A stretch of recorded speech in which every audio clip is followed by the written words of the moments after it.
Pourquoi autant de femmes rêvent-elles de mariage depuis qu'elles sont enfants?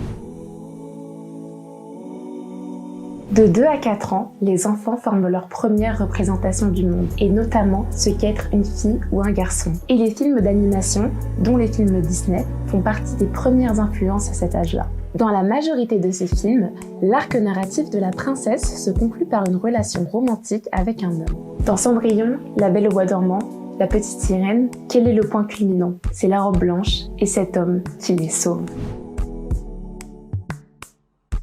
L'industrie du mariage pèse plus de 240 milliards de dollars en 2025. Donc cette industrie a tout intérêt à ce que le mariage reste le plus grand rêve de la vie d'une femme. Les filles reçoivent des dinettes et les garçons reçoivent des voitures. Ça a l'air anodin, mais le jeu, c'est la manière dont les enfants répètent les rôles d'adultes. Et le rôle qu'on fait répéter aux filles depuis la maternelle, c'est s'occuper des autres, cuisiner, gérer un foyer. Le mariage comme horizon naturel, ça commence là. On ne conditionne pas les hommes à rêver de mariage de la même façon. Pourquoi?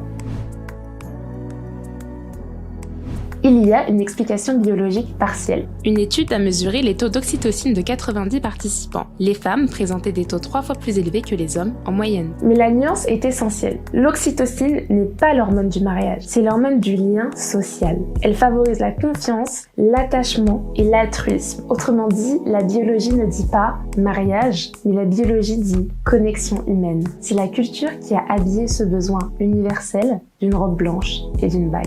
Dans le code Napoléon de 1804, les femmes étaient divisées en 2 catégories, épouses respectables ou filles perdues. Les hommes, eux, jouissaient d'une liberté sexuelle dans et hors du mariage. En d'autres termes, c'est l'institution qui a assigné aux femmes le devoir de rêver de mariage, pas la nature.